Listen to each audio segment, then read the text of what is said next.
Hello students, welcome to class 12th and today we are continuing our chapter number 13 and the name of the chapter is Mahatma Gandhi और राष्ट्रीय आंदोलन। ये chapter हम continue कर रहे थे बच्चों आज का हमारा पहला टॉपिक है जलियांवाला बाग हत्याकांड। तो देखिए ये हत्याकांड कब हुआ था, 13 अप्रैल 1919 को हुआ था और इसके बारे में हम अब आगे 1 बाय 1 इन पॉइंट्स को क्लियर करते हैं। तो देखिए 13 अप्रैल 1919 में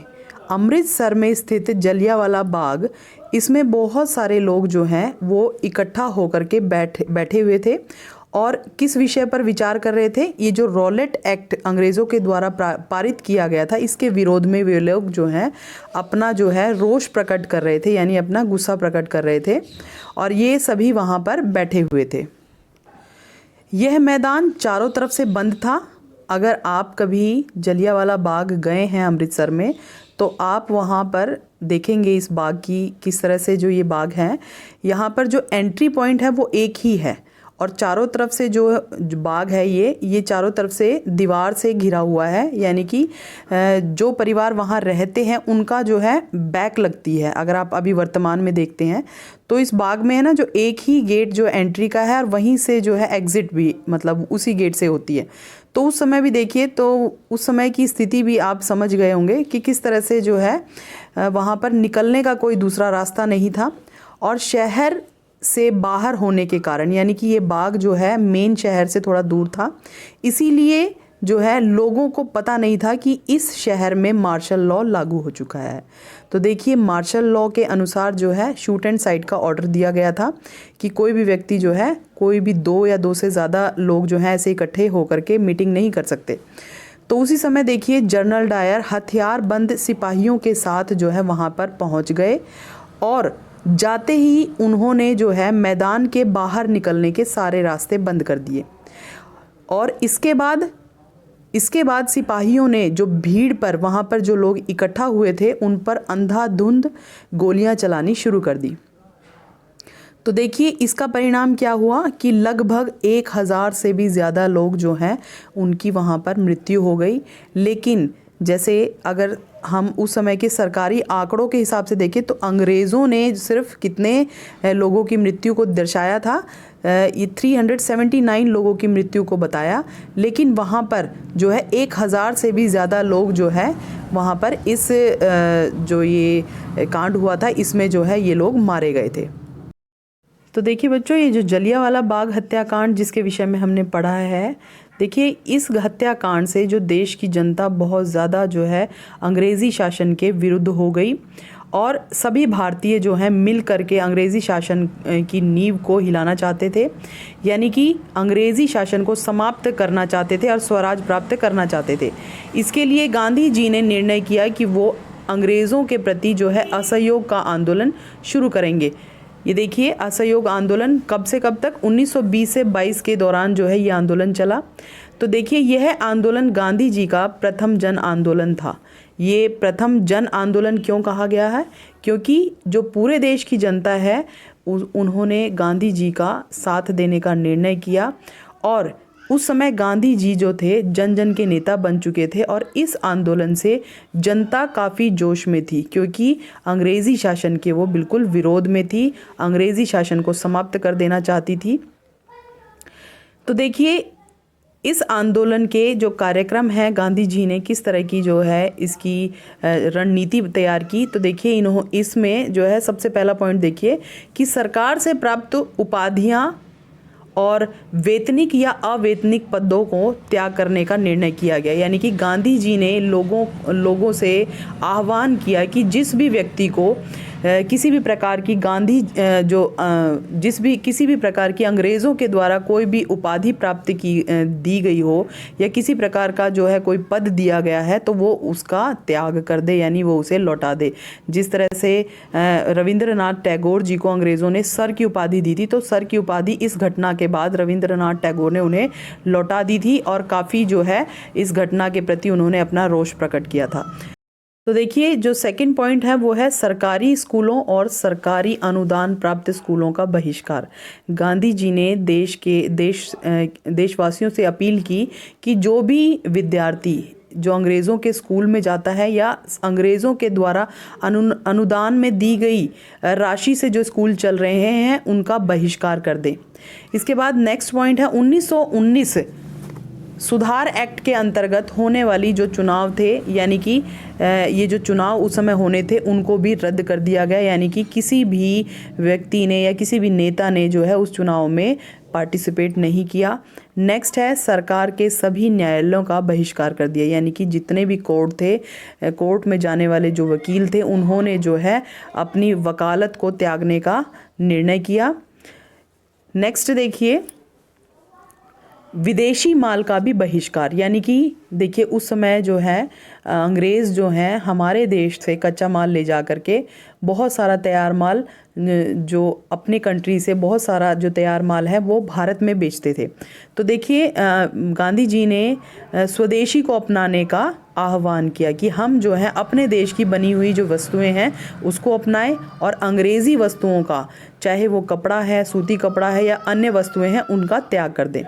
सभी देखिए नेक्स्ट है सभी सरकारी और अर्ध सरकारी जो समारोह है उनका बहिष्कार करें, यानी कि जो भी किसी प्रकार का जो फंक्शन है किसी के द्वारा अगर अटेंड किया जाता है, अंग्रेज़ों का कोई भी समारोह है, कोई भी किसी भी प्रकार का जो प्रोग्राम है वो कोई अटेंड नहीं करेगा, उन्हें मतलब सहयोग नहीं करेगा, उनके किसी भी जो प्रोग्राम में पार्टिसिपेट नहीं करेगा। नेक्स्ट है सैनिक, कॉलेज और मजदूर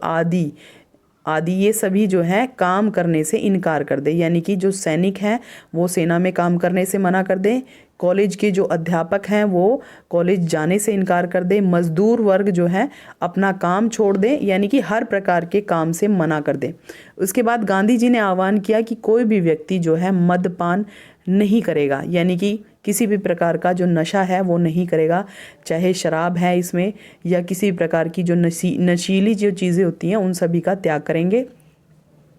सरकार को टैक्स देना भी बंद कर देंगे, यानी कि सरकार ने किसी भी प्रकार का जो सरकार के द्वारा टैक्स लिया जाता है वो भी उन्हें ना दिया जाए। सैनिक कर्मचारियों के द्वारा विदेशों में नौकरी करने से साफ इनकार कर दिया जाए, यानी कि जो सैनिक हैं, भारतीय सैनिक हैं, जिनको ज़बरदस्ती जो है अंग्रेज़ जो हैं सेना में भर्ती करके विदेशों में भेज रहे थे, क्योंकि उस समय आपको पता है बेटा कि उस समय जो है प्रथम विश्व युद्ध चल रहा था। तो गांधी जी ने आह्वान किया कि कोई भी व्यक्ति जो है सेना में भर्ती ना हो और विदेशी नौकरी के लिए साफ इनकार कर दें। देखिए गांधी जी ने देशवासियों को आह्वान किया, तो इससे देखिए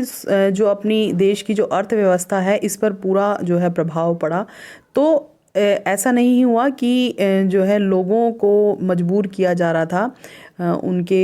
उनकी जो प्राथमिक आवश्यकताएं हैं उनको पूरा करने की कोशिश नहीं की जा रही थी, यानी कि इससे तो अगर ये सारी चीज़ें, जैसे मान लीजिए अगर उस समय जो लोग हैं ये सभी चीज़ें अगर मान लेते हैं तो उनका जो जीवन है काफ़ी जो है वो प्रॉब्लम में आ सकता था। तो इस वजह से इस आंदोलन ने कुछ रचनात्मक पक्षों को भी उन पर भी ध्यान दिया, जैसे कि मान लीजिए अगर बच्चे हैं सरकारी स्कूलों में ना जाएं तो कोई बात नहीं, कॉलेज तथा स्कूलों की स्थापना की जाए, यानी कि जो खुद के जो भारतीय जो कॉलेज हैं, भारतीय स्कूल हैं, उनकी स्थापना पर गांधी जी ने जोर दिया।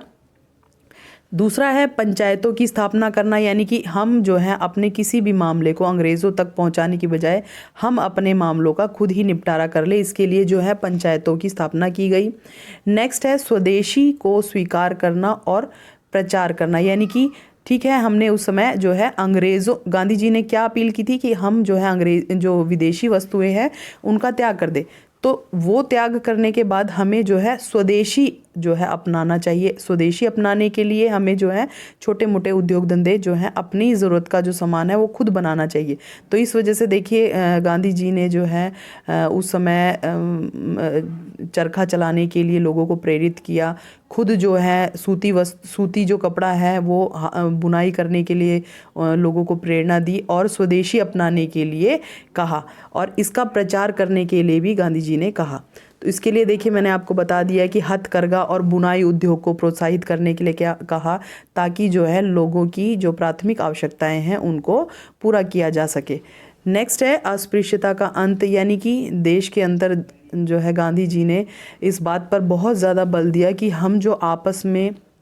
जातिवाद में या सांप्रदायिकता में जो हम फंसे हुए हैं, इस तरह का जो है हमारे बीच में इस तरह का भेदभाव नहीं होना चाहिए। क्योंकि यदि किसी भी देश को अगर किसी भी देश का विकास करना है, समाज को जो है अग्रसर करना है, सफल बनाना है, तो हमें जो है मिलजुल कर काम करना पड़ेगा। इसीलिए गांधी जी ने कहा कि जो अस्पृश्यता की भावना है, यानी जो जाति भेदभाव है या छुआछूत की जो हमारे लोगों में जो ये जो भेदभाव करने की जो उस समय भावना थी, इस भावना को समाप्त करने के लिए गांधी जी ने कहा, हिंदू मुस्लिम एकता पर जोर दिया। गांधी जी का मानना था कि यदि हमारे समाज के सभी वर्ग एक साथ मिलकर के जो है देश की स्वतंत्रता में योगदान देंगे, तो तभी हमारे देश की स्वतंत्रता संभव हो पाएगी। देखिए, ये सभी बातें जो हैं वो गांधी जी ने अपने नियमों में शामिल की। इसके बाद देखिए, ये जो कार्यक्रम था, इस कार्यक्रम को आगे बढ़ाने के लिए गांधी जी ने जन जन में जो है जागृति और उत्साह की भावना को भरा। वो सदैव जो है वो खुद स्वयं जो है जगह जगह जा कर के लोगों को प्रेरित करते और इस आंदोलन में जो है भाग लेने की उन्हें प्रेरणा देते, उनके अंदर उत्साह भरते। तो उन्हें देखिए सदैव जो है अहिंसा के मार्ग पर डटे रहने के लिए महात्मा गांधी जी ने कहा और उन्हें सलाह दी कि किसी भी कीमत पर आंदोलन जो है वो हिंसात्मक ना हो, यानी कि हमें हिंसा का मार्ग नहीं अपनाना है, हमें जो है सदैव जो है अहिंसा के मार्ग पर ही चलना है। आंदोलन अति तीव्र गति से चल रहा था। स्कूल कॉलेजों से जो है हजारों छात्रों ने बहिष्कार कर दिया। ठीक है, तो गांधी जी की बात को मान करके जो छात्र थे उन्होंने जो है अपने कॉलेजों का, स्कूलों का बहिष्कार किया। जो वकील थे उन्होंने अदालतों का बहिष्कार कर दिया और देश में जाने माने जो वकील थे, जैसे कि उदाहरण के तौर पर बता रहे हैं CR दास हैं, मोतीलाल नेहरू हैं, इन्होंने अपनी वकालत छोड़ दी गांधी जी के आह्वान पर। लोगों ने जो है विदेशी कपड़ों की होली जलानी शुरू कर दी और देखिए और जो चरखे हैं, चरखा चलाया और खादी का खूब प्रचार प्रसार किया, यानी कि स्वयं ही कपड़ा बनाना इन्होंने शुरू कर दिया। खादी जो है वो राष्ट्र का प्रतीक बन गया। और देखिए शराब की दुकानों पर जो है लोगों ने धरने देने शुरू कर दिए, शराब का त्याग कर दिया गांधी जी की बात को मान करके, और जो है दुकानों को बंद करवाने के लिए दुकानों के सामने बैठकर धरना प्रदर्शन करना शुरू कर दिया। चुनाव को भी जो है उस समय जो है चुनाव को कोई भी कांग्रेसी जो है नेता चुनाव में भाग नहीं लेगा, इस तरह का जो आह्वान गांधी जी ने किया था, तो लोगों ने उनकी बात मानी और असहयोग आंदोलन जो था देश का पहला विशाल जन आंदोलन बन गया था, जिसमें सभी प्रांत, सभी जातियों के लोगों ने मिलकर जो है भाग लिया। Thank you, have a nice day.